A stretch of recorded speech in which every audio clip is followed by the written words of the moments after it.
Have you or a loved one been exposed to firefighting foam as a military or civilian firefighter? Or have you lived or worked at a military base and drank the water contaminated with Pfas in the foam and have been diagnosed with kidney, testicular, pancreatic, or another form of cancer? Your illness may be the result of exposure to Pfas. Millions of Americans' drinking water is laced with forever chemicals. Well, an investigation underway right now into chemicals found in a local water supply. PFAS have been found in firefighting foams, cosmetics, non-stick cookware, and food packaging. Used in clothing and furniture and cookware, a lot of products. And you find them in your kitchen, in your bathroom, even on your pants. High levels of them are linked to health problems, including cancer. PFAS would be detectable in the blood of 98% of the U.S. population. And the initial research is suggesting that some of these chemicals are toxic. Some studies have linked the chemicals to elevated cholesterol, increased cancer risk, thyroid and fertility problems, and low infant birth weight. PFAS was the reason that their loved ones developed cancer. Uncertainty is the crux of what's going on with PFAS right now, because a lot of people have questions that scientists just don't have answers for yet. I think it probably was 3 years ago when all of a sudden people were recognized that the firefighting foam was a problem. My name's Tim Lepley. I'm a general surgeon on Nantucket. I've lived here for 40 years. The exposure is real. The exposure is there. We just don't know the full impact. And maybe we're opening Pandora's box, but we're going to find out what all these problems are coming from and how many of them relate to the use of these chemicals. Who did that clapping?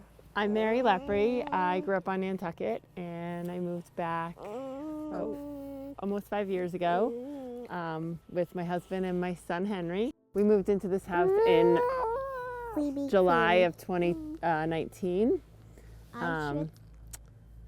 and just the three of us, and now there's 5 of us. But we found out in April of 2020 that there was PFAS in our water, and Aisha called me and said, "Don't drink your water." We first heard about the PFAS when we received a letter from Megan Perry, who is on tipping point.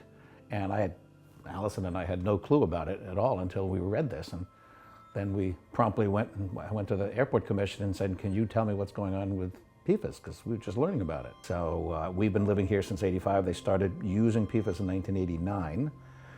And they used it for all those years until 2018.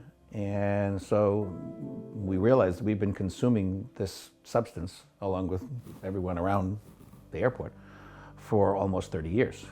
All airports were using it and they were dumping it here. We never thought much about it. In fact, Allison said it looked like they were having snowball fights when they would dump all this foam. Yay! Back in the summer of 2020, we had heard from a number of different friends about PFAS, and it was kind of a growing issue. Backing up, we had bought this house in 2019 and moved in June of 2019. So a year after that, we started hearing some rumblings about PFAS, connected to the airport. These chemicals started off, they were measuring them in parts per billion, then parts per trillion. And right now, the acceptable levels that the government is heading to are parts per quadrillion.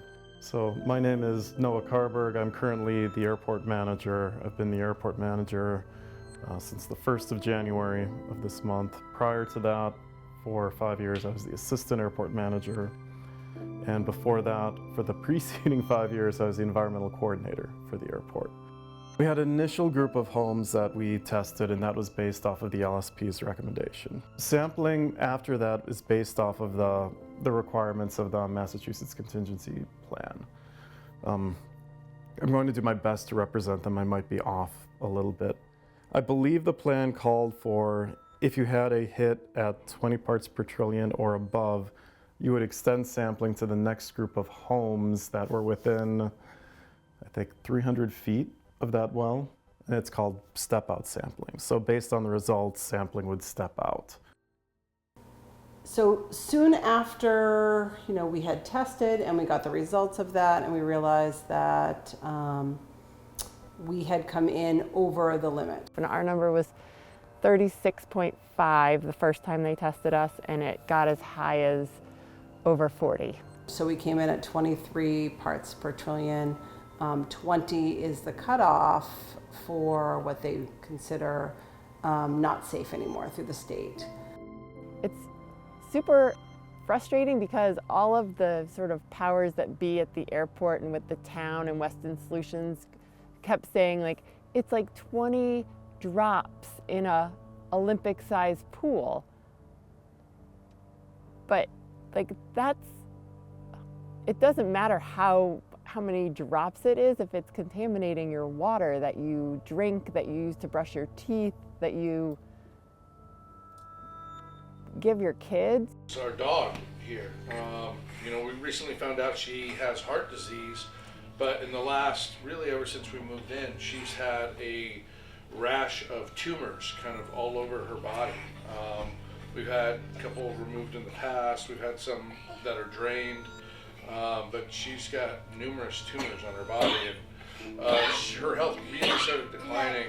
It could be age as well. I don't think there's a lot of research on what Pfas does to animals, but she's pretty healthy in the last couple of years, drinking the water every day. This is Reese. This is our dog, Lover, little black lab, and she's been drinking Pfas the past 3 years, right? Well, before we switched to the tap water. Yeah, so she was probably like a year and a half before we switched to tap water. And so I can find it. There's a tumor right here I can feel on her. And one down here as well. One right there. Looking into what PFAS, what medical causal problems can come about from PFAS, and one of them is prostate cancer, another is thyroid issues, testicular issues, things like that. And guess what? I have a prostate cancer. My neighbor, my brother, has prostate cancer. My neighbor on the other side, prostate cancer. He has 4 dogs die of cancer. My wife has thyroid issues. All of these are directly related to potential causal effects from PFAS. So with that being the case, this was not an insignificant piece of news that I learned about. It became very personal. Like how the farmers, they spray pesticides and then end up in the waterways or landfills, and how it eventually, it's kind of the same thing, right? How it infiltrates into the ground, this place, into our wells, and we end up getting the consequences of something that wasn't really. It's not our fault, really. How do we stop this? I don't feel like I should have to look into this stuff, right? But here I am.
PFAS is short